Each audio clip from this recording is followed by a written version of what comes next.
질문 드리겠습니다. 법무부 장관 앞으로 나와 주십시오.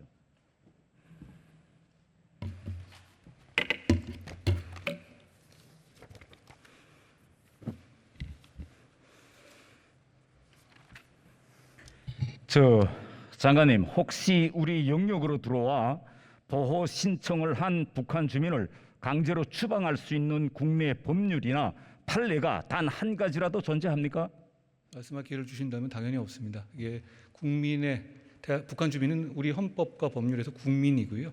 그리고 국민에 대해서 어떤 종류의 누구든 간에 본인의 의사에 반한 유형력을 행사하기 위해서는 법률적 근거가 당연히 필요합니다. 그런데 본인이 원하지 않는데도 불구하고 북한으로 보낼 만한 법적 근거는 분명히 없습니다.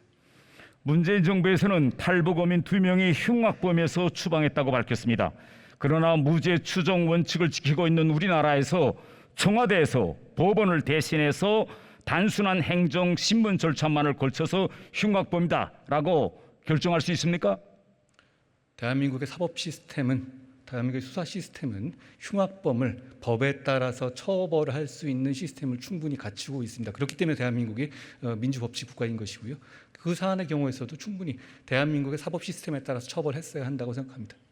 저 같은 사람은 만일 북한 어민들에게 살인 혐의가 있었다면 오히려 더 철저히 조사하고 사법 절차를 밟게 했어야 하는데 현장인 목선에서 정밀 감식도 하지 않고 소독을 해서 북한에 보내고 행정 심문은 졸속으로 종료하고 정말 상식적으로 이해하려고 해도 이해가 되지 않습니다.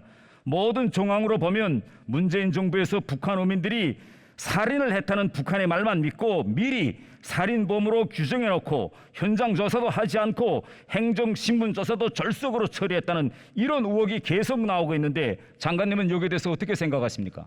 구체적 사안에서 말씀드리는 건 좀 부적절합니다만 그 사람들이 살인 혐의를 받고 있다는 것과 북한으로 본인의 의사에 반해서 북송되는 건 전혀 관계가 없는 내용입니다. 진짜 살인한 범죄가 있다면 그거 대한민국 시스템에 따라서 처벌하면 되는 문제이고요. 그리고 참고로 말씀드리자면 대한민국의 경우에 북한 주민이 대한민국 영토 외에서 범한 범죄에 대해서 대한민국의 사법부가 징역형을 선고한 전례도 있습니다. 그 전례에 따라서 법에 따라 처벌하면 될 문제입니다. 장관님, 이번 사건에서 또 하나의 문제는 경찰 특공대는 피의자로 입건된 바가 없는 탈북 선원들에게 법원의 영장도 없이 강제력을 행사해서 법이 지정하는 유치 장소가 아닌 곳으로 이동시키고 판문점에서 북송을 거절하는 탈북민을 강제로 밀어넘겼습니다. 이것이 위법 사항이 됩니까? 안 됩니까? 제가 구체적 사안을 말씀드리지 않겠습니다만 아까 말씀 올린 것처럼 기본적으로 대한민국은 법치주의 사회고 국민의 신체와 생명을 강제적으로 뭔가 제한하는 조치를 할 경우에는 법률적 근거가 반드시 필요합니다. 그러나 말씀하신 것처럼 형사사건화 되지 않았고 그리고 북송을 한다는 목적으로 의사에 반해서 유형력을 행사할 법적 근거는 제가 알기로는 없습니다. 다음은 법무부 내부 상황에 대해서 좀 질의하겠습니다. 지난 20일 법무부 대변인 입장 자료에 의하면 문재인 정부의 청와대는 북송 3시간 전인 11월 7일 정오 즈음에 법무부에 법리 검토를 요청했고 당시 법무부는 강제 송환은 법적 근거가 없다는 내부 판단을 내렸다고 합니다. 그렇다면 이 법무부의 판단이 당시 청와대에 전달됐습니까? 그 상황은 정확하게 말씀드리면 제가 이제 수사기관의 상관으로서가 아니니까 법무부 장관으로서 당시에 의뢰를 받았던 법무부 장관으로 말씀드린다면 당시에 그런 의뢰를 받았고 거기에 대해서 북송을 할 만한 법률적 근거가 없다는 보고서가 작성된 것은 맞습니다. 그리고 그 이후에 그 내용이 어떤 방식으로 누구에게 전달됐는지까지는 아직 확인되지 않았는데요. 그 부분은 지금 진행되는 검찰 수사에서 밝혀야 할 부분이라고 생각합니다.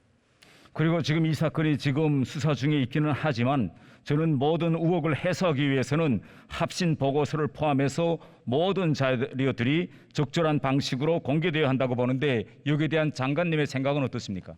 수사의 원칙은 하고는 좀 떨어진 문제긴 한데요. 그 공개의 문제는 또 이거는 다른 차원의 정치적 문제이기 때문에 수사의 영역에서 그 문제를 증거 자료를 공개하는 것은 한계가 있다는 말씀을 드리겠습니다. 감사합니다. 들어가 주십시오. 예, 법무부 장관께 질의드리겠습니다.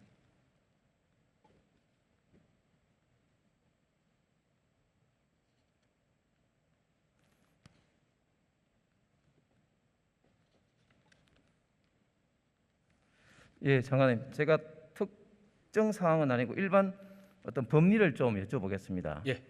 예, 헌법 4조 3조에 대한민국 영토가 한반도 부속 도서이고 또 4조가 통일 규정이 있습니다. 이들 조항이 일견 좀 충돌되는 면은 있지만 그러나 결국은 규범 조화적 해설을 통해서 북한의 이중적 지위를 인정하고 북한 주민은 대한민국 국민으로서 탈국민이 한국 입국과 기선 의사를 밝히면 국적을 부여하는 것이 아니고 한국 국적을 확인하는 것으로 지금 이해되고 있습니다. 맞습니까? 이 부분은 뭐 논쟁의 여지가 없습니다. 북한 주민은 대한민국의 국민입니다. 헌법과 판례에 의해서 그건 확정된 내용이고 논란의 여지가 없는 내용이라고 생각합니다. 따라서 기순 의사를 분명히 밝힌 탈북어민들은 대한민국 국민으로서 헌법과 법률에 따른 권리가 당연히 보장돼야 되겠죠. 법의 절차에 따라서 수사받고 흉악범이라고 할지라도 흉악범이라는 논거가 어디서 나왔는지 모르겠습니다만 법의 절차에 따라서 처벌받아야 하고요. 그리고 대한민국의 사법적 역량이 범죄 사실 그 정도 범죄 사실 충분히 밝혀서 엄벌할 만한 역량이 충분히 갖춰져 있다고 생각합니다. 따라서 그러면 헌법 10조에 국가가 기본권을 보장할 의무 그리고 12조에 신체의 어떤 자유를 규정한 거라든지 또 거주 이전의 자유라든지 또 모든 국민이 재판을 받을 이런 헌법상의 모든 권리를 지금 현재 명백하게 철저하게 침해한 사항인 거죠. 대한민국 국민입니다. 대한민국 국민을 명백한 법적 근거 없이 북한으로 보낸 것 이것이 지금 현재까지 드러난 사실관계라고 생각합니다. 예, 그리고 지금 북한 이탈 주민법상 보호 대상자 이 부분에 대해서 이것이 북송의 법적 근거가 될 수 없다는 것도 당시에 법무부가 밝힌 사항이죠. 당시도 그렇고 지금도 그렇고 명백합니다. 그것은 지원을 해주느냐에 대한 행정적인 차원의 문제이지 헌법상의 국민으로서의 기본 권리를 박탈하는 내용이 아닙니다. 따라서 탈북 어민의 강제 북송은 지금 문재인 정부의 국정 철학이 나타난 반헌법적이고 반인권적이고 반통일적인 범죄 행위다. 이렇게 자연스럽게 해석되는 게 맞겠죠. 제가 철학적으로 해석할 만한 지위에 있지는 않습니다만 이 부분에 대해서 국정원에서 문제가 있다고 기관 차원의 책임 있는 고발을 해서 현재 검찰에서 수사 중입니다. 진실이 규명될 것이라고 생각합니다. 예, 수고하셨습니다. 통일부 장관님 다시 한번 좀.